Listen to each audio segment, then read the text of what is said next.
Ya, halo, selamat pagi semuanya. Mohon maaf atas kekurang mahiran saya dalam. Nah, ini dia suhu. Bentar ya.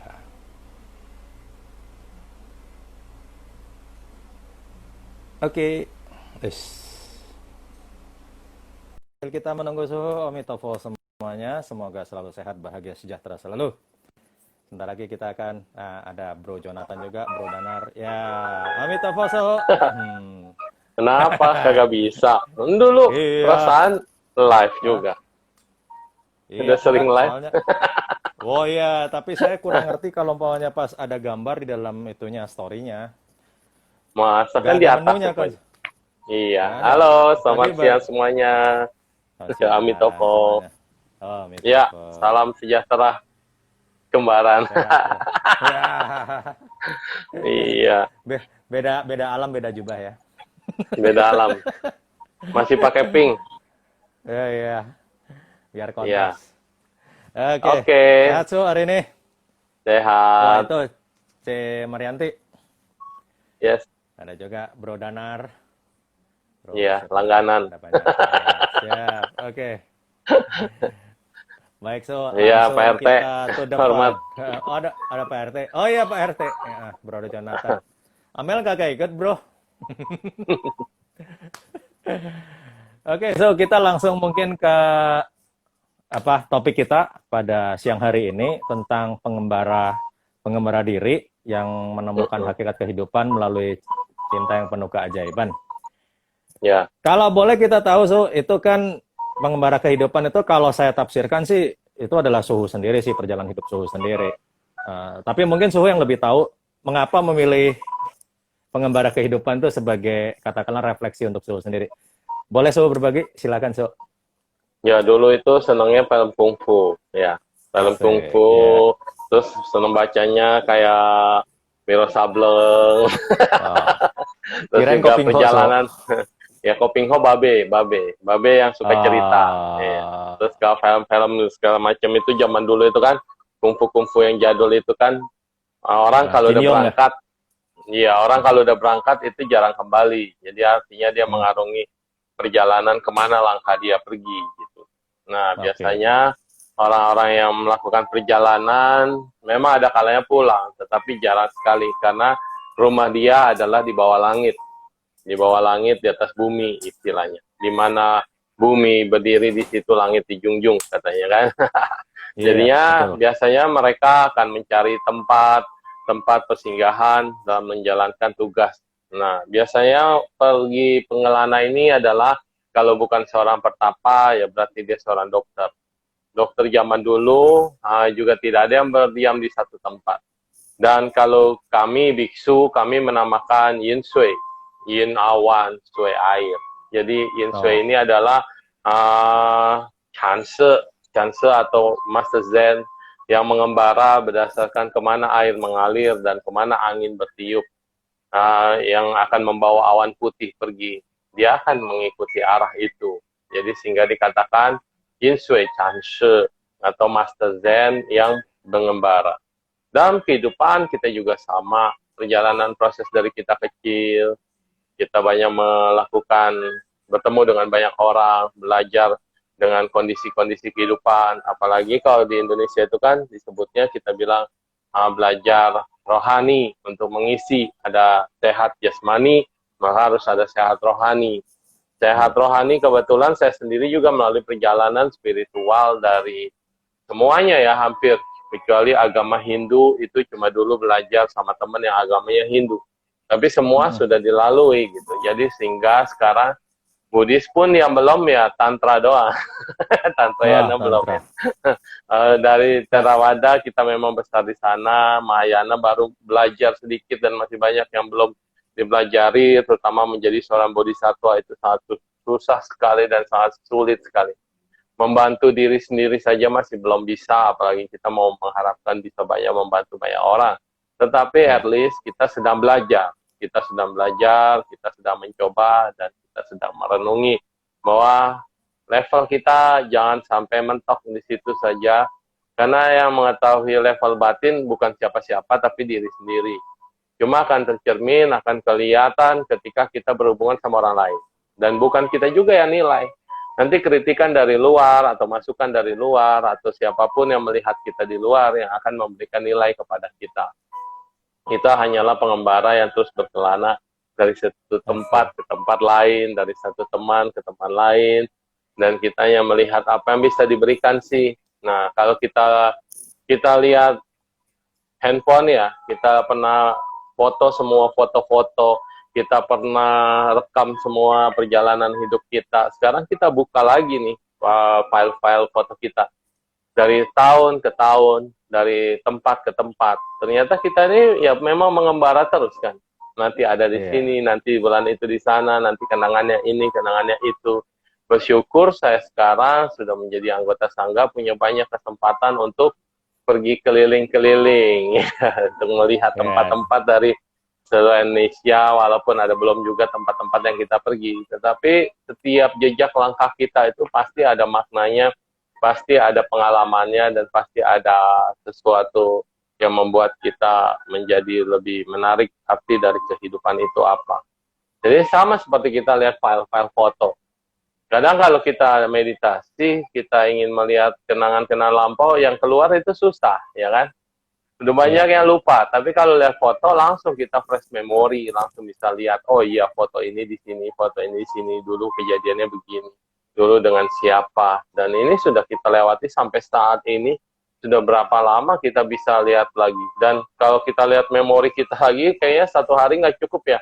Kadang-kadang saya mau delete-deletin semua foto-foto itu, saking banyaknya gitu. Jadi demikian, apalagi dengan otak kita, memori kita. Filenya sangat amat banyak sekali, yang menyenangkan, yang tidak menyenangkan, yang sedih, yang bahagia, yang senang. Ini sangat banyak. Mau kita defrag, mau kita refresh, mau kita apain, ya harus butuh waktu banyak. Sama seperti kita membersihkan handphone kita dari foto-foto yang kurang penting, atau foto yang mau kita buang, mau foto yang kita edit, atau yang mana. Banyak sekali, amat banyak. Makanya, sungguh indah adalah ketika kita melupakan masa yang lalu sebagai pengalaman. Jadi lupakan aja, udah nggak usah diinget-inget lagi. Tapi ada waktunya kita harus, harus lihat juga, flashback juga, apa sih yang bisa kita ambil dari masa lalu. Tapi sekarang kita melihat ke depan. Masa depan ini kan belum ada fotonya. Masa depan ini masih blur. Masa depan ini masih susah diprediksi. Walaupun Doraemon bisa membawa kita ke masa depan, tetapi dia tidak akan kasih tahu kita bahwa masa depanmu nanti gimana. Karena masa depan itu ditentukan masa sekarang. Apa yang kita lakukan sekarang, apa yang kita kerjakan sekarang, apa yang kita rencanakan sekarang, itu akan terwujud masa depan. Gitu, jadi ini adalah siklus perjalanan. Lalu kata-kata pengembara kehidupan sendiri, waktu dulu kita Pak Baja sama Nera itu, kita bertemu dengan satu sosok guru yang humble banget, ngajarin Abhidhamma. Karena dari sekian banyak guru Abhidhamma, saya rasa beliau yang paling gamblang menjelaskan dan dengan contoh-contoh yang sangat mudah untuk dibahas. Jangan berkata, nggak peduli orang itu mau ngomongin kamu apa. Di dunia ini nggak ada yang 100% benar, ya kan? Orang nggak ada yang nggak kritik. Semua pasti ada kritikan, apapun yang kamu lakukan. Nah, karena dia berbicara seperti itu, jadi saya flashback lagi. Kadang kita sudah melakukan yang menurut kita benar, juga menurut orang lain kan belum tentu benar.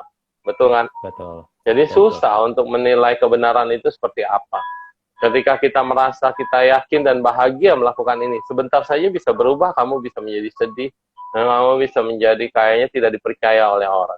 Bisa, semua itu bisa berubah. Karena perubahan dari perasaan cuma ada 3. Suka, tidak suka, dan netral. Ketika kita suka, ya kita bahagia. Saat tiba-tiba putar balik tapak tangan, ada sisi putih, ada sisi hitam. Ketika kita memutar tapak tangan, berubah lagi keadaan. Dan membuat kita juga menjadi hal yang gimana ya.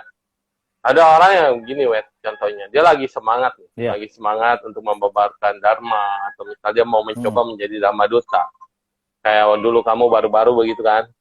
Nah, terus yang dukung hanya segelintir orang. Setelah dia coba, setelah dia training, setelah dia lakukan, ternyata yang negatif lebih banyak kepada dia. Sehingga dia akhirnya dia juga mundur. Dan ketika dia mundur, dia akan berkata, hai, saya nggak bisa lah, kayaknya nggak mungkin lah.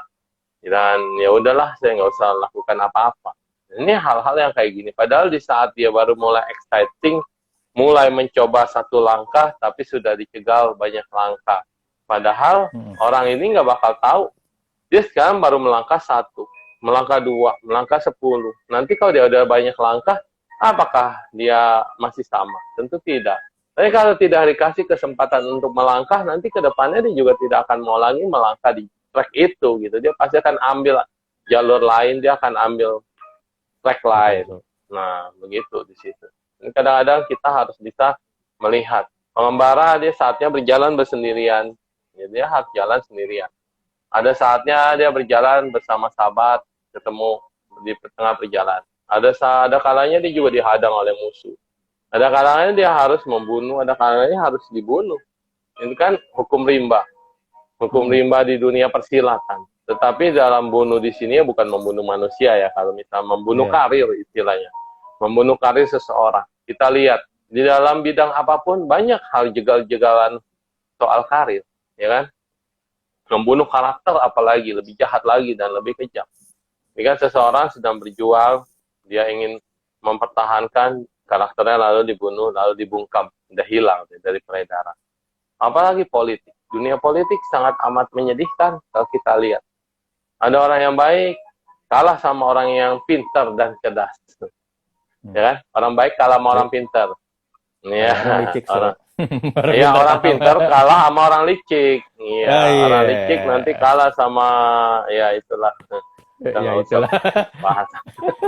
Nah, kadang-kadang hidup itu ya persaingan di situ. Tapi kalau kita merasa segala sesuatu itu adalah easy going aja, jalanin aja apa yang bisa kamu jalanin. Nggak usah mimpi muluk-muluk, nggak usah melihat nanti kamu akan mencetak dirimu seperti apa. Jalanin yang bisa dijalanin. Daripada waktu terbuang percuma dan tidak ada yang kamu lakukan, apa yang kamu bisa lakukan, apa yang kamu bisa berikan, berikanlah dengan tulus, tapi ya, dengan tulus. Kalau memang hatimu tidak bahagia, jangan berikan. Masa berikan kepada orang sesuatu yang sudah tidak baik, apalagi sudah bulukan, gitu kan. Jadi kamu mau berikan itu sesuatu yang terindah. Saat kamu masih memilikinya, saat masih segar, saat fresh pikirannya. Berikan yang kamu bisa berikan. Jangan sampai nanti pikiran kita sudah lupa, sudah pikun, sudah kacau, sudah hang, baru kita mau berbagi pada orang tentang pemikiran kita. Ya itu udah salah. Usia-usia produktif adalah usia 30 sampai 40. Saat ini umur kita udah lewat dari 40 ya. Harusnya ini adalah usia-usia matang, di mana kita tinggal memetik hasil. Tapi ternyata kita belum berhasil. Jadi apa yang mau dipetik kalau kita sendiri belum berhasil? Maka ya selagi masih ada waktu dari umur 40 sampai 50, lakukan yang terbaik. Setelah 50 sampai 60 adalah masa-masa memetik buah.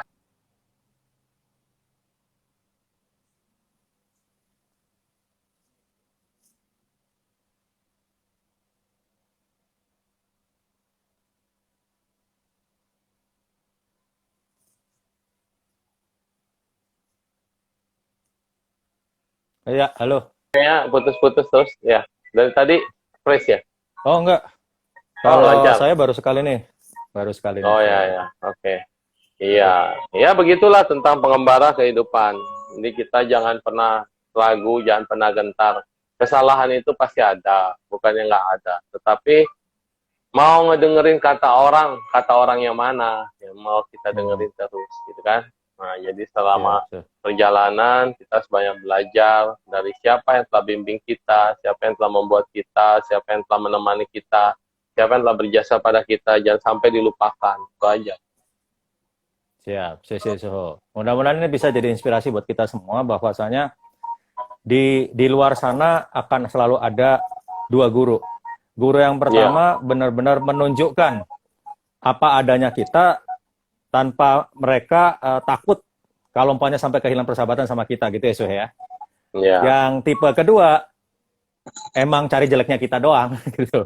Cuman walaupun dia cuma cari jeleknya kita doang, itu tetap guru kita kok, karena kadang-kadang mereka lebih jujur daripada teman kita, karena mereka nyablak apa adanya segala kekurangan kita. Itu sih kurang lebih. Jadi tergantung keputusan kita. Ngomong-ngomong yang soal tadi Suhu sampaikan tentang tergantung keputusan kita, kalau baru mau, siapa tahu tuh malah jodoh kita gitu ya, Suhu ya.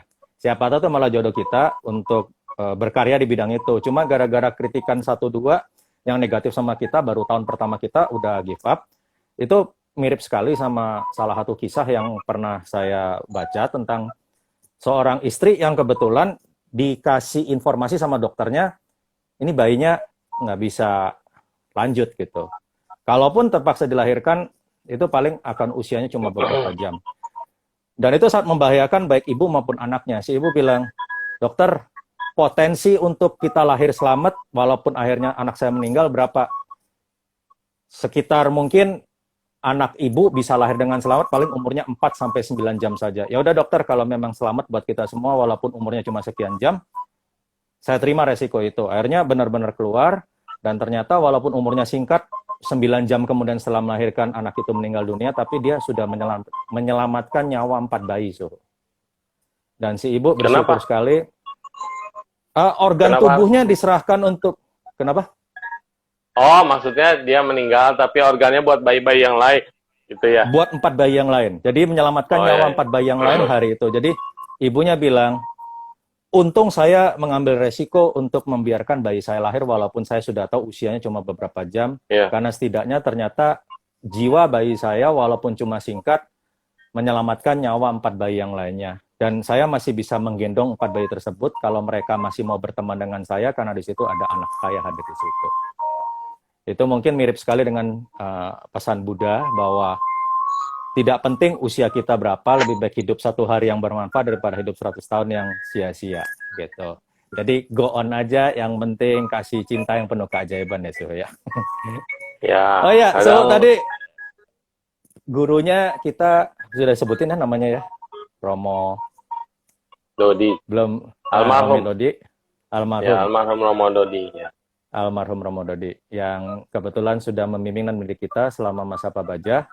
Dan salah satu kelas Abhidhamma yang paling excited karena beliau jelasin dengan gamblang dengan bahasa yang paling sederhana, berikut ilustrasi dan inspirasi kisah nyata yang menyertai daripada ya itu tersebut. Ceritanya ya cerita pembara kehidupan, bahwa kalau ada orang yang mencelamu ya jangan bersedih, kalau ada orang yang membuatmu bahagia juga jangan terlalu gampang bahagia. Orang yang bisa membuatmu mengkritikmu adalah orang yang membangunmu, orang yang menemani dalam perjalananmu, tidak selamanya orang yang selalu sejalan denganmu. Kan itu kan Abhidhamma kan, masuk dalam pikiran-pikiran. Nah, cuma kalau penjelasan secara bahasa dhamanya terlalu susah, tapi beliau bisa gamblangin dengan hal-hal bahasa manusia biasa normal gitu ya. Jadi tidak harus kelihatan cerdas dengan bahasa-bahasa yang sulit. Tapi bahasa-bahasa keseharian itu ya kita perlukan. Oh iya, ternyata memang benar dalam perjalanan kita bisa bertemu dengan macam-macam jenis orang.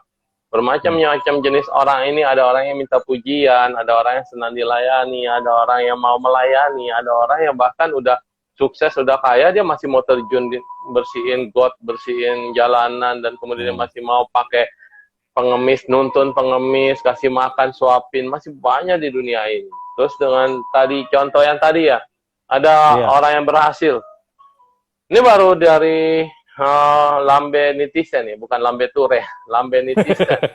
Oke. Dari tadi dia ada share bagus banget, seorang anak kecil dibuang di tong sampah. Ini kayaknya sih memang di Indo. Tong sampahnya soalnya tong sampah Indo yang kuning itu loh, yang kuning tinggi itu. Lawan yang di jalanan. Anak bayi dibuang di tong sampah, dan kemudian itu tahun 2002. Nah, terus sekarang 2020.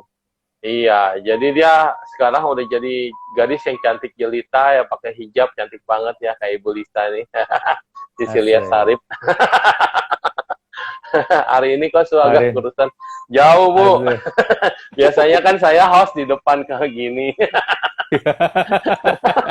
Tadi udah kakak adik sama Amel. Iya. Amel bilang kakak adik.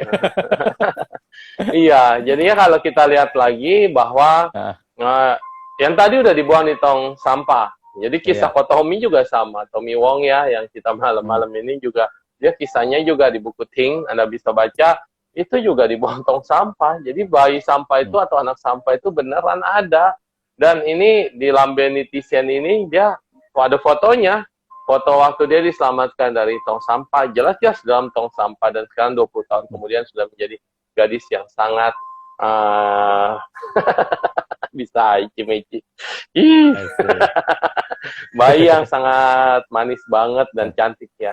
Jadi artinya luar biasa memang perjalanan hidup itu kan tidak ada yang tahu. Kamu pikir anak Iya. kecil ini nanti siapa? Nggak ada yang tahu. Jadi jangan pernah Bakal jadi meremehkan apa? termasuk anak-anak. Iya. Apa tahu dulu tukang kayu yang sehari-hari cuma badannya krempeng, kemudian gitu-gitu aja tukang kayu sekarang bisa jadi presiden, ya kan? Nah, kalau ditanya Iya, Nana betul. mau jadi apa? Jadi presiden, mimpi kali lo ya. Tapi kan nggak ada yang impossible di dunia ini. Ya, model kayak Ahok aja bisa juga jadi gubernur kan?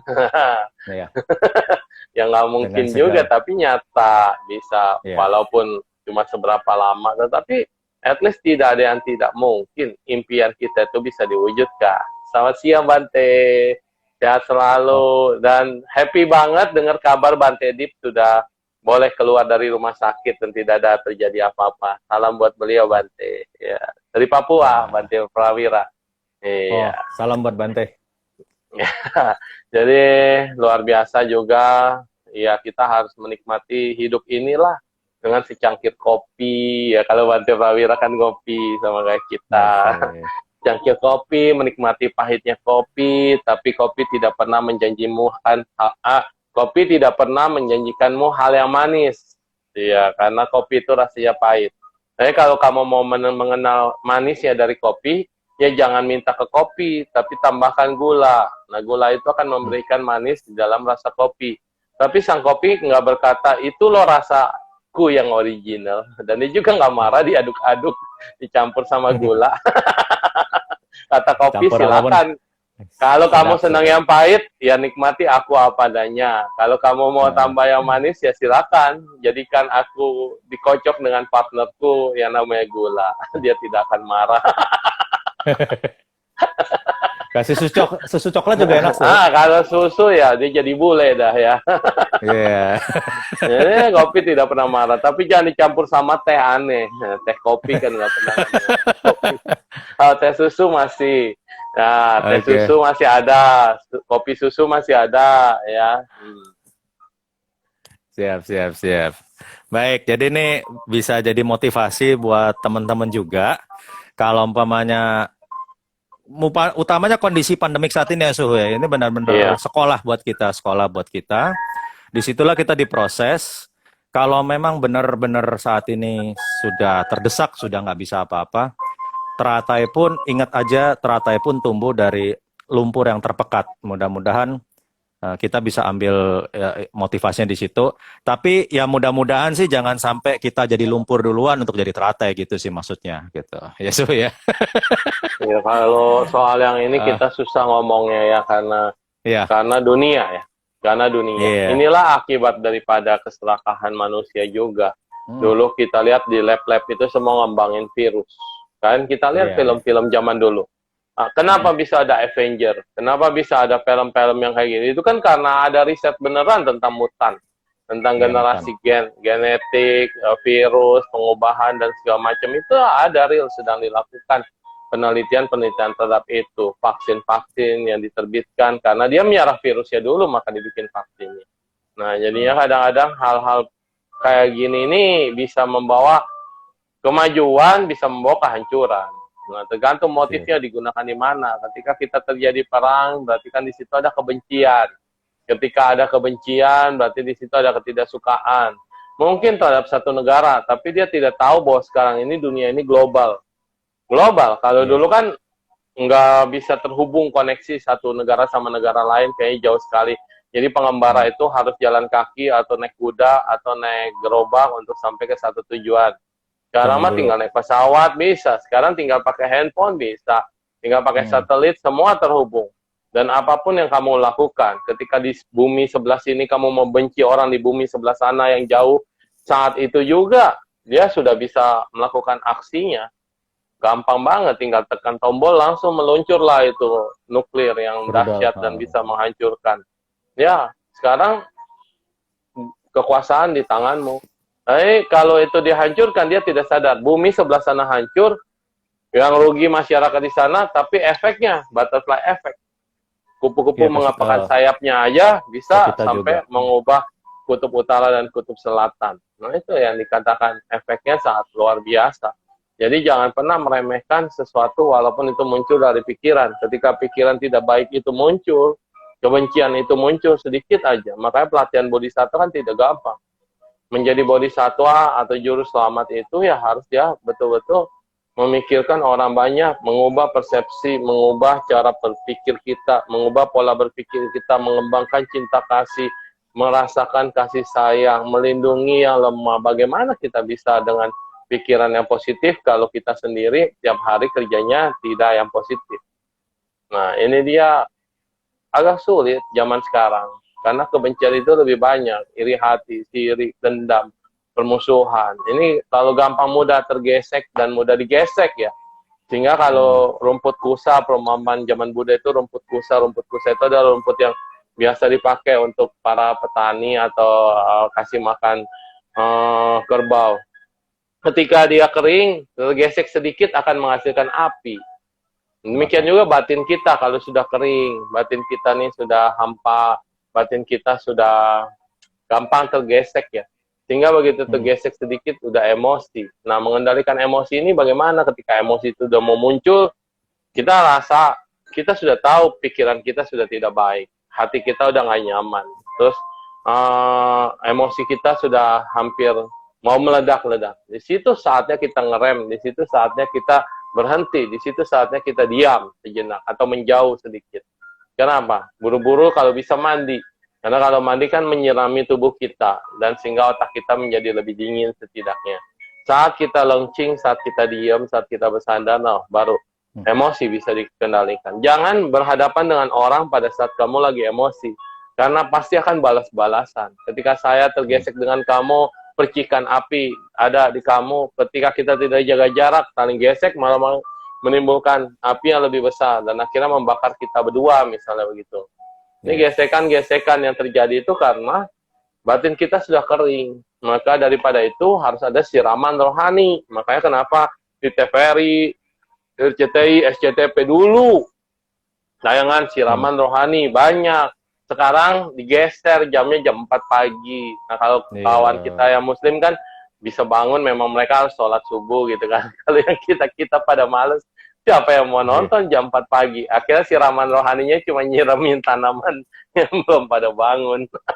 Rata-rata sekarang subuh, jam 4 pagi. Subuh, makanya. Jadi ya, siapa yang nonton gitu. Ya, intinya saya cuma ngomong kata siraman. Jadi artinya batin kita ini harus disiram. Otak kita harus dikasih remind fresh. Kalau komputer atau handphone, muter terus dia, juga panas. Gesekannya banyak. Dan kemudian kalau komputer udah panas, lama-lama hang, ya kan? Maka dia harus didiemin dulu, harus dikasih dingin dulu. Gitu, harus ada kipas anginnya. Iya, kayak handphone kejebur aja kan kita keringin dulu pakai beras itu kalau nggak salah. Iya, tapi tetap aja rusak, bro. Jangan dicoba. Handphone mama saya sempat selamat dengan teknik beras tadi kejebur. Iya memang, betul. Iya, mungkin masih hoki ya.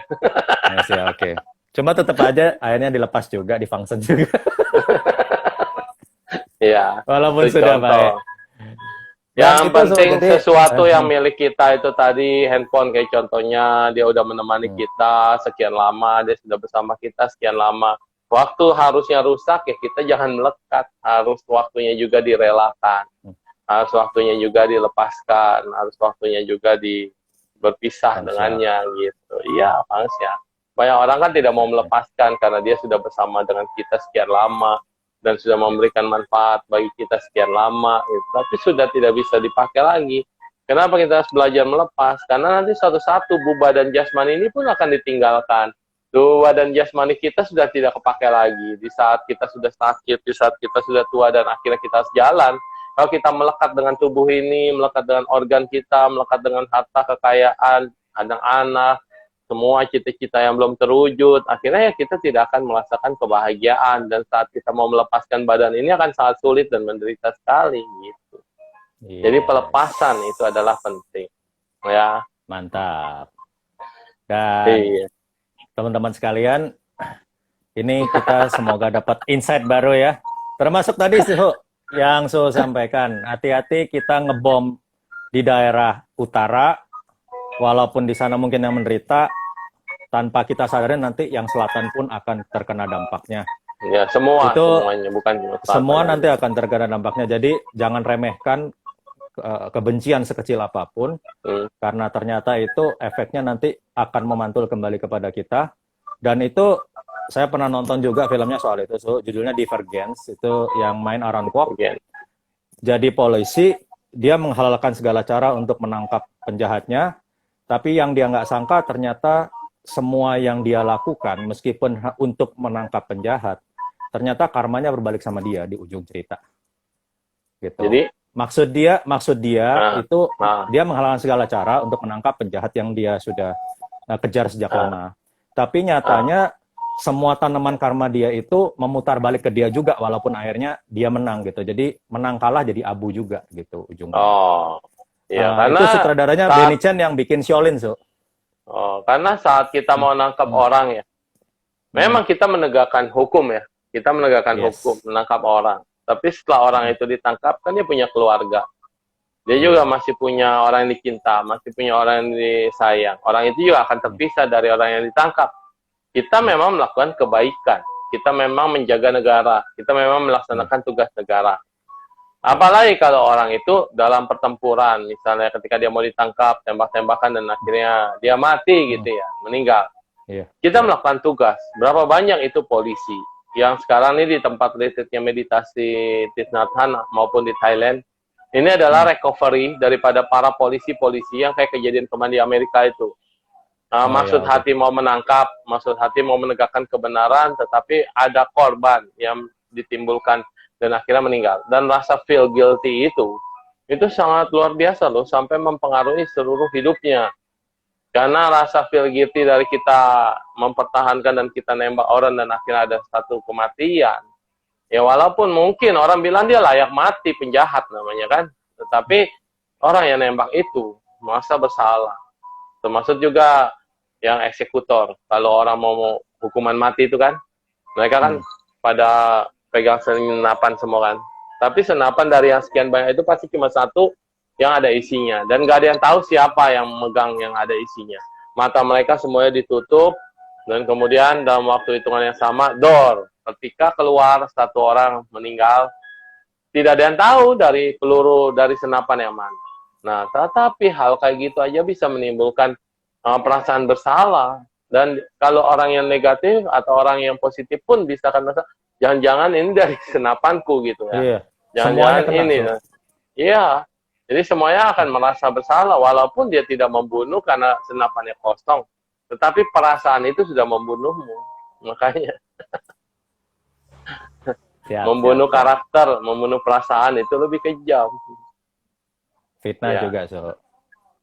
Iya. Iya, jadi itu mentalnya benar-benar drop sekali ya. Even bukan dia yang ngeluarin pelurunya ya di senapannya. Mungkin, iya. Iya.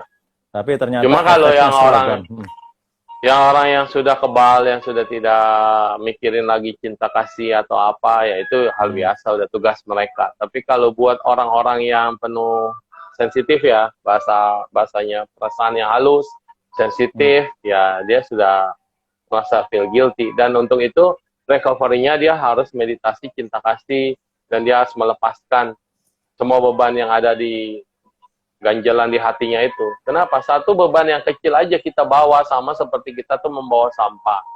Pernah anak TK disuruh, ayo anak-anak kamu bawa ke pasar beli kentang 1 kilo. Iya ibu guru, 1 kilo. Nah, kentang ini kamu cuci. Setelah cuci, masukin ke dalam kantong plastik, kantong kresek gitu kan. Nah, terus biarkan diikat kantong kreseknya. Ya. Gak apa-apa, sebentar lanjut. Sorry. Ya, saya lanjut aja. Lanjutin aja. Ya, jadi dikatakan, wah saya diikat ya kantong plastiknya. Terus kata ibu gurunya, nah kamu ikat kantong plastiknya, masukin ke dalam tas. Terus bawa terus itu kentang di dalam kantong plastik tadi yang di dalam tas. Siapapun kamu pergi kemana, silakan bawa. Kamu pergi melangkah kemana, bawa terus. 1 hari, 2 hari, 3 hari. Nah, mulai anak-anak ini merasa berat banget ya. Kalau dia ngapa-ngapain, pergi kemana-mana harus bawa-bawa 1 kilo kentang. Berat banget rasanya dan kemudian kagak enak banget. Nah, kira kata ibu gurunya, ya terus kamu bawa 1 minggu. Wah, anak-anak sudah mulai merasa ada bau-bau yang tidak benar dari tasnya. 2 minggu, udah busuk kan kentang di dalam kantong plastik itu kan. Sudah mulai keluar cairannya dan kemudian sangat bau busuk sekali. Dan anak-anak mengeluh, ibu guru, ini udah nggak bisa dibawa-bawa lagi. Semuanya, itu berat dan bau, kata ibu guru. Nah, sejak kapan kamu mulai mencium baunya? Aduh, kayaknya udah dari seminggu kemarin, maksudnya dari kemarin-kemarin, udah 5 hari itu udah kecium ada bau sih, tapi sekarang udah sangat luar biasa bau. Nah, terus kenapa kamu harus membawanya? Loh kan kata ibu guru, bawa terus kemana-mana. Nah, jadi pelajaran Harus ya. apa yang didapatkan? Nah, iya, pelajaran yang didapatkan adalah ibu memang menyuruh kamu membawa-bawa, tetapi kalau kamu sudah tidak nyaman dan kamu sudah merasa berat, ya kamu kan bisa tinggalin. Terus kata, oh saya kan anak yang berbakti, tidak mungkin meninggalkan Asik. tugas daripada ibu, gitu kan. Tapi kenyataannya, Asik. sesuatu yang tidak baik, sesuatu sampah, sesuatu yang buruk, kita tenteng terus. Mungkin awal-awalnya masih baik, masih enteng. Lama-lama seiring waktu juga dia akan berubah dan akan menjadi busuk. Dan ketika busuk kita bawa terus, siang dan malam kita tenteng terus, tidak ada yang sanggup membawa itu, kecuali Anda lepaskan itu semua beban. Nasihat Ya? spiritual yang sangat indah untuk yang belum bisa move on, saudara-saudara. Orang itu lucu, katanya mau nyari kebahagiaan, iya, katanya mau mencari happy, iya, tapi bebannya dipanggul terus, bebannya dibawa terus, bebannya diajah terus, ganjelannya nempel terus, pikirannya nggak bisa move on. Iya. Tadi mohon maaf Su, saya menghilang karena memang sesuai dengan temanya cinta penuh keajaiban. Tapi tadi keajaibannya karena nerima paket Su. Nah itu luar biasa, masih ada datang paket, ya kan? Nah ada yang care, ada yang peduli. Zaman sekarang ini sebenarnya mau kasih surprise orang gampang loh, asal kita tahu alamatnya aja ya kan. Nah kita mau kasih surprise, hari ini makanan datang, tinggal panggil GoGrab ke alamat itu, nanti dia dapetin surprise dari siapa ya. Tapi jarang-jarang juga tuh yang begitu. Lumayan sih dapat beberapa berkah delivery dan kita review langsung Suhu. Berkahnya langsung di-review. Baik, ini buat teman-teman ada yang mau bertanya silakan kepada Suhu tentang hari ini. Tadi sudah jelaskan sama Suhu, pengembara menemukan hakikat diri melalui cinta yang penuh keajaiban sesungguhnya adalah salah satunya berkat inspirasi guru kita yang dulu waktu Pak Baja, Romo Dodi, yang telah membimbing kita tentang abidama dengan bahasa yang sangat sederhana buat kita, sehingga kenapa tuh? Nah katanya sudah ada yang bisa move on, bagus dong ya Ibu. Siap. Iya, Ibu Linda sudah bisa move on. Lemarinya sudah berubah menjadi lemari Doraemon. Tuh, Cimarianti masih utang keripik singkong ya. Aduh, udah ganti Bu sekarang keripiknya jadi keripik King Kong. Saya mesen nama Cayanti, tapi belum terkabul-kabul. Karena apalagi kondisi pandemik. Ya, jadi pengembara menemukan hakikat diri itu pada akhirnya kita seringkali gampang melihat kekurangan orang lain, tapi kita seringkali sulit menemukan kelemahan dalam diri sendiri. Oleh karena itu, pengembaraan, walaupun kita sudah mengembara jauh kemanapun, pada akhirnya yang paling utama adalah bagaimana kita mengembara, menemukan hakikat di dalam diri kita sendiri, pencerahan dalam diri kita sendiri untuk bisa bermanfaat untuk bagi orang lain, karena bagaimana kita bisa mengisi gelas kehidupan orang lain apabila gelas kita sendiri masih kosong. Begitu ya Suhu ya? Mending masih kosong, masih kotor. Oh iya. Baik, terima kasih sudah diingatkan. Gelas kita masih Ibu Lydia. Aduh, ingatnya Ibu Linda aja. Baik, ditunggu. Pertanyaannya dari Ini teman-teman sekalian. ada buku bagus ini ya, buku. Nah, Apa tuh? ini bukunya Tuh. The Art of Dealing with People ya. Ciri Oh khas yang ya. sama dimiliki semua orang sukses, menguasai seni membaca hubungan dengan orang. Nah, buku ini memberikan cara untuk mencapai tujuan Anda, menangani ego manusia, menjadi orang Ya. yang pandai bicara dan membuat orang lain merasa senang. Nah, ini bagus. Les Ini Giblin ya. bahasa iya Les Giblin ya. Ini Les buku lama Giblin. sebetulnya. Udah Ya. terjual 2 Saya juta punya buku eksemplar. saku kecilnya saya ada. Tapi Ya. yang ukuran saku so. Ini sih memahami Wah. ego manusia. Dia kasih 4 Ah, doang. Ya, kasih 4 doang. Tapi ini bagus banget dan bisa bermanfaat banget nih ya. Untuk memahami empat kondisi ya, empat fakta kehidupan ini kita harus terima faktanya ya, fakta. Ini kita ngomong fakta bukan cara ya, beda ya, fakta iya. dulu. Fakta yang pertama, kita semua itu egois. Ngaku kan? Egois kan? Yes. Nah, lebih banyak yang dengerin daripada dengerin. Iya, dalam artinya sebenarnya adalah kita lebih mementingkan diri kita sendiri dulu, gitu. Makanya orang bilang saya mau sukses, saya mau bahagia, saya mau menjadi pembicara, saya mau menjadi orang kaya, saya mau menjadi apa? Itu orang memikirkan dirinya sendiri dulu. Nah, itu yang dikatakan kita semua ini egois. Yang kedua, kita lebih tertarik terhadap diri sendiri daripada apapun yang lainnya. Apalagi untuk wanita. Wanita pada dasarnya yang terlahir sudah cantik pun, sekali lagi ya para wanita, yang sudah terlahir sebagai sudah cantik pun, tapi dia akan mengatakan lebih tertarik pada dirinya sendiri, maka dia akan tetap menggunakan kosmetik untuk lebih mempercantik dirinya, walaupun sudah cantik. Apalagi yang belum cantik, itu harus di make up aja sama Ibu Lisa ya. Ada sisi Lisa. Ya, jadi kita lebih tertarik pada diri kita sendiri. Nah, makanya banyak habis waktu buat ngaca, bercermin, membersihkan apa-apa yang kita anggap yang terbaik buat diri kita gitu. Nah, terus yang ketiga, setiap kali orang yang kita jumpai, ingin banget dirasakan bahwa mereka itu adalah penting dan mempunyai nilai dalam hidup kita. Sekali lagi, kita harus memiliki konsep dan pandangan dari fakta. Bahwa setiap orang yang kita temui, misalnya Wedi hari ini ya. Nah, mereka ini, Wedi ini juga mau dihargai dan menganggap punya nilai dalam hidup kita, gitu, mau dihargai. Artinya di sini ada pembelajaran fakta bahwa semua orang itu betul dihargai, ingin dihargai, dan harus dihargai. Jadi orang yang baik budi adalah dia yang bisa menghargai siapapun. Dia yang bisa menghormati siapapun.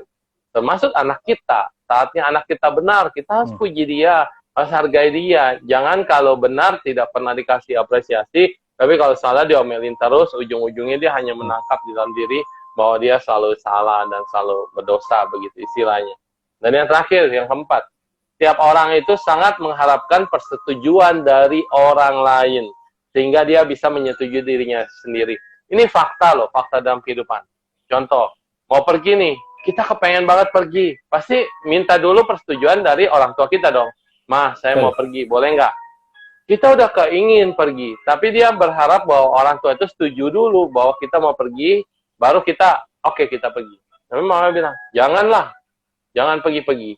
Kalau ngomongnya masih baik-baik, kita bisa terima. Tapi kalau kita dimarahin, udah mau pergi dimarahin, akhirnya kan nggak enak suasana hati. Ya udah, akhirnya kita akan sedih. Makanya dikatakan, orang itu sangat senang mengharap persetujuan dari orang lain sehingga dia bisa menyetujui dirinya sendiri. Ini adalah 4 fakta yang terjadi. Kalau kita mengenal 4 fakta ini, berarti bagaimana kita bisa mengenali dan menaklukkan ego kita. Semua itu sebetulnya lapar egonya, kayak sering diungkapkan tentang segala hitam dan segala putih yang lapar. Dia selalu pingin makan. Makan ego itu seperti apa sih makan ego? Ya ketika kamu mau dihargai orang, kamu akan menunjukkan bahwa, ayo dong, kok kamu tidak menyambut saya, kok kamu tidak apa saya, kok kamu tidak memberikan makanan yang terindah bagi saya, mempersiapkan semuanya buat saya, waktunya tidak ada buat saya, semua saya. Dengan menyadari orang yang lapar ego seperti ini akan membuat dia menjadi bahaya. Bahayanya apa? Kamu akan terlalu banyak sedihnya. Ketika kamu berharap sesuatu yang perfeksionis, yang semua orang akan menganggap kamu sebagai sesuatu yang super. 4 fakta hidup ini kalau kita ikutin terus, dan tidak tercapai yang diinginkan, dia adalah orang yang paling menderita di dalam hidupnya. Betul? Ya? Betul. Nah, itu dia. Yes. Asik. Ya. Nah, Ini jadi teman-teman malahan banyak komentar fisik kita, so. Dia bilang, kenapa? iya, ada bilang bukan kakak adik lagi, kembaran ya, so ya. Terima kasih juga buat Cece Aling sudah mengingatkan kejombloan saya. Salam sesama jomblo. Dan Ya, buat saya Wedi ini adalah dia sarjana hukum dan master hukum juga, S2-nya hukum juga. Tetapi dia tidak mau dihukum dan tidak mau berurusan dengan hukum. Maka jalan yang dipilihnya adalah jalan entertain. Jalan menjadi MC, moderator, sekarang beralih jadi hipnoterapis dan terapis ya. Ada juga sempat ikut konseling sama ikut public speaker juga ya. Ikut public speaking. IQ, kelas IQ juga ikut juga. So. Oh iya, IQ-san. Emotional question. Bukan IQ. So. Itu saudara-saudara Candy so. Ikigai. Saya kelas hukum sama itu Ibu Amelia Kasih yang sekarang sudah jadi notaris. Berkat jasa istrinya Ibu RT itu orang hukum. Wow. Saya seangkatan, sekelas, dan Pak RT diam-diam ternyata istrinya notaris. Pantes suaminya jualin rumah, beli tanah, istrinya yang ngurusin PPAT dan notarisnya. Iya. Adik saya juga notaris, Pak RT. Iya. Adik saya notaris di Tangerang. Studi saya sangat kebantu karena catatannya semua dari beliau. Dan kebetulan ternyata saya baru tahu beliau saudara sepupu saya dari pihak papa. Makanya ternyata dunia sempit. Sempit. Siapa yang mau daftar apa? Daftar jadi notaris apa daftar jadi istrinya Wedi? Ntar langsung disahkan sama Amel gitu. Nah, kemarin udah saya tawarin ke satu orang, tapi orangnya kayaknya nggak live nih, nggak datang live. Baiklah. Makanan ditawarin. Oke, setelah dijelaskan semuanya, kita kembali ke topik asal tentang cinta penuh keajaiban dari seorang pengembara yang sudah menemukan hakikat dirinya. Terakhir, ini karena waktunya sudah hampir close juga. Mungkin yang dari tadi kita bicara nyerempet-nyerempet ke jombloan, jomblowati, dan sebagainya. Dan saya juga tahu bagaimana kisah cinta Suhu yang penuh warna juga. Saya kalah warna sama Suhu. Nggak ada Suhu, tidak ada kisah cinta kalau Suhu. Oh ya, udah. Yang dulu Suhu, sebelum jadi Suhu. Boleh nggak itu kita closingnya adalah bagaimana ketika Suhu bisa menemukan hakikat diri yang sejati, akhirnya menjatuhkan pilihan hidupnya kepada spiritual dan totalitas kepada Dharma, di saat Suhu sebenarnya banyak peluang untuk dalam tanda petik untuk melanjutkan kehidupan ke rumah tangga. Soalnya saya tahu bagaimana banyak fansnya juga kan zaman dulu itu. Sebetulnya kalau dikata, kalau sekarang juga masih banyak fansnya. Ya kalau dikatakan kita perjalanannya seperti ini, bagaimana juga bahagia juga sih sebetulnya. Karena apa yang kita pelajari sekarang jadi banyak banget jadinya. Karena kita gurunya daripada para umat kan, umat dengan latar belakang yang banyak, umat dengan latar belakang persoalan, umat dengan latar belakang pendidikan, dan latar belakang golongan. Jadinya dari sini kita harus semakin memperbesar jiwa kita, memperbesar pengetahuan kita, dan terus mau belajar. Dengan menjadi begini, saya bersyukur. Bahkan untung ya nggak menikah, karena laporan-laporan yang masuk, curhatan-curhatan yang masuk, ternyata rumah tangga itu susah banget, karena tangganya itu bersusun-susun. Ada tangga yang horizontal, vertikal naik ke atas, naiknya susah. Nggak ada yang tangganya itu 25 derajat, ada tangganya yang 45 derajat, ada tangganya vertikal. Jadi jadi rumah tangga pun susah itu menjaga tangganya agar bisa ditatapi satu persatu dengan baik. Nah, terus juga kita bersyukur juga walaupun tidak menikah punya banyak anak-anak, dan tugas kita juga dalam mendidik anak-anak. Anak orang juga adalah anak kita kan.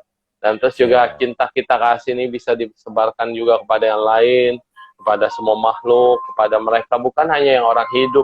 Justru yang susah adalah menolong orang yang sudah meninggal. Karena konsep orang yang sudah meninggal itu dia tidak bisa merubah konsepnya, karena dulunya waktu masih jadi manusia ya begitu saklek, begitu susah dirubah. Apalagi sudah meninggal, mau merubah orang yang sudah meninggal bagaimana bisa. Ya, jadinya kita harus melihat, mau merubah orang itu, rubahlah dia selagi masih hidup. Ya, selagi masih hidup, ajaklah dia bahagia, ajaklah dia menikmati hidup, ajaklah dia betul-betul menapaki hidup itu 1 langkah, 2 langkah, 3 langkah, tapi pasti dan still on the track. Ketika track kita ini yakin, kalau naik kereta itu gerbongnya namanya kebaikan, gerbongnya namanya cinta kasih, gerbongnya namanya kasih sayang. Bisa kita berjalan dari satu gerbong ke gerbong lain. Artinya di gerbong ini saya melatih cinta kasih. Maju terus ke depan, di gerbong depan kita melatih kasih sayang. Tapi satu gerbong kereta, rel kereta itu adalah rel kehidupan yang membutuhkan rangkaian daripada yang namanya kebaikan, cinta kasih, kasih sayang, kebahagiaan, joyfulness, sampai kita menuju tempat yang kita tuju. Dan sepanjang perjalanan itu, kita akan bertemu dengan banyak karakter manusia, banyak karakter orang. Ada saatnya di gerbong cinta kasih. Sama-sama semua orang memiliki cinta kasih yang sama. Semua orang sedang belajar juga memiliki cinta kasih. Sedang belajar memulai untuk menjadi cinta kasih. Disitulah ada pembimbing, ada orang yang sudah pakar, ada orang yang baru newbie, pemula. Semua saling membahas di gerbong yang sama itu tentang cinta. Lalu kita pindah gerbong yang lain. Di situ ada gerbong kebajikan atau gerbong kebijaksanaan.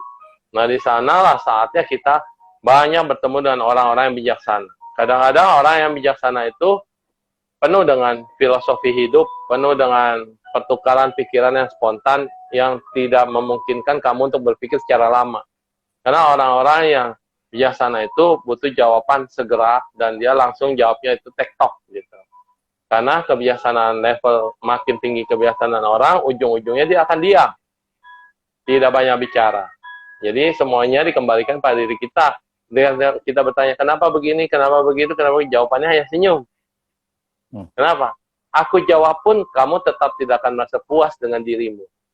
Aku tidak jawab, kamu apalagi sangat tidak puas dengan dirimu. Tapi ketika aku tersenyum, harusnya kamu tahu, senyumanku adalah supaya kamu menyadari, senyuman yang terindah bukan ada dalam diriku, tapi ada dalam hatimu. Asik. Apa maksudnya? Ya maksudnya saat kita punya masalah, ya senyumin aja. Saat kita mau bercerita, mau berteriak, ketika kita sudah tidak kuat dalam mengatasi masalah, ya senyumin aja. Karena masalah itu tidak akan bisa membuatmu hilang kalau kamu marah-marah. Juga masalah itu tidak akan mungkin balik lagi kalau kamu terlalu panik, kalau kamu juga terlalu perhatian, concern, gimana-gimana. Tapi masalah itu harus dilihat dan disenyumi. Artinya kamu ikhlas, kamu menerima, dan let it go. Let it be, let it go. Gitu. Maka cinta itu akan munculnya secara tulus. Tidak perlu rekayasa. Kelihatan kok orang cintanya seperti apa, rekayasa atau tidak. Di depan kita senyum. Tadi ada film bagus banget, tapi saya kehilangan tracknya itu. Judulnya juga nggak tahu. Ini klip-klip doang sih, klip TikTok. Ya, itu muncul di YouTube. Tapi udah kelewat, hilang. Di Facebook ya, di Facebook Movie itu. Nah, jadi ini film kerajaan, tau kan? Zaman kerajaan itu adalah zamannya intrik paling besar. Banyak banget intrik di situ. Jadi kita lihat di depan kaisar atau di depan permaisuri bisa senyum-senyum, bisa baik. Begitu buang muka, balik badan, langsung awas. Sandiwara tuh selalu banyak banget. Di depan kita orangnya gimana-gimana, di belakang. Banyak tusuk dari belakang ya. Ya, kerajaan itu kita pikir hal yang gimana ya? Hal yang penuh intrik di situlah. Dibilang saudara bukan saudara, dibilang apa juga bukan apa. Jadi kalau kita nonton film silat atau film-film kerajaan atau film jadul, di situ kita bisa belajar apa? Orang dari zaman dulu itu udah saling tanding, saling saing, saling cemburu, saling iri. Kelahiran sekarang, ya sama aja orang itu aja. Kita ini saling berubah peran, berubah judul film, tapi pemainnya ya lulu aja gitu. Jadi kalau dulu itu masalah-masalah seperti itu, ya sekarang masalah-masalahnya sama seperti ini. Dulu orangnya pakaian, pakaiannya seperti itu, jadul, dan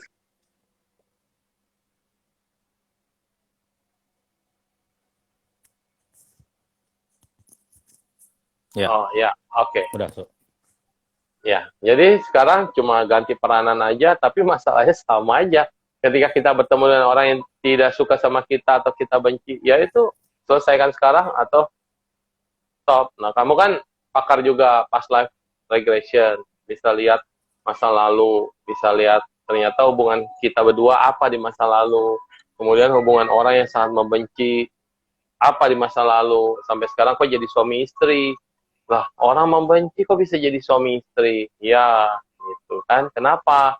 Nah, jadi jawaban-jawaban ini, jawaban kehidupan ini bisa di-track di masa lalunya seperti apa. Yes. Filmnya cuma beda peranan aja. Siap, siap, siap. Baik, ini sepertinya mau sudah close. Itu di Saya tulisan memang live masih- merahnya bisa diklik. Live merah Oh, bisa Oke. diklik. Tinggal sisa berapa? sisa Sekarang berapa menit? sekarang 56 menit, Suhu. Oh ya, masih ada 4 menit tuh. Masih ada 4 menit. Iya. Yes, Sebagai 4 menit mungkin saya kasih kesimpulan dulu untuk apa yang disampaikan Suhu tadi tentang seluruh pengembangan diri. Buat teman-teman sekalian, Suhu sudah menyampaikan tadi bahwa jatuh hatinya beliau sama dunia spiritual ini pada akhirnya karena telah menemukan cinta yang lebih besar, dia bisa lebih membantu lebih banyak pihak, dapat banyak anak-anak baru, juga orang tua baru yang bisa beliau bantu. Bukan hanya sebatas keluarga kecil atau apa, tapi sudah keluarga besar, dan beliau bisa dapat manfaat dengan cara mendukung mereka dengan energi dhamma, vibrasi kebaikan. Dan yang kedua, masalah apapun, mau kehidupan lampau, mau kehidupan sana, tetap akan sama, cuma berganti baju. Yang ketiga, please let it go, bukan karena itu lagunya Frozen, tapi memang hidup yang penuh maaf sesungguhnya adalah hadiah yang kita berikan kepada orang lain untuk diri sendiri. Dan terakhir, hidup sebatas bagaimana batin kita memandang, karena pada akhirnya orang yang jernih hatinya akan selalu bisa melihat permata meskipun dalam tumpukan kotoran sekalipun, sementara orang yang jiwanya selalu keruh atau tadi Suhu bilang gelasnya selalu kotor, dia akan hanya selalu melihat kotoran meskipun sudah tinggal di tumpukan berlian sekalipun. Karena pada akhirnya murni hati ini gimana memandang keluar, bukan bagaimana luar memandang kita. Demikian Suhu. Sia-sia banget sudah bergabung sama kita. Silakan Suhu kasih closing statement. Ya, sekali Masih lagi ada 3 menit yang lagi, bilang kita adalah penuh dengan teori, kita semua adalah hidup dalam teori. Betul, teori itu kita butuhkan, tapi yang paling penting adalah prakteknya.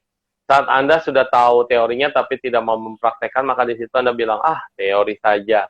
Kenapa? Karena Anda tidak mau mencoba dan tidak mau mempraktekkan. Tapi banyak banget orang yang nggak tahu teori, dia langsung praktek dalam kehidupannya, bahkan dia langsung mendapatkan pelajaran dari praktek itu, karena dia langsung terjun, nggak pakai teori lagi. Nah, tapi kalau Anda namanya masih membutuhkan mentor, masih membutuhkan guru, masih membutuhkan petunjuk dan pedoman, ya tentu Anda harus melihat teori dulu. Orang yang bijaksana adalah dia yang langsung melihat kenyataan dan menjadi pelajaran dalam hidupnya tanpa belajar dulu.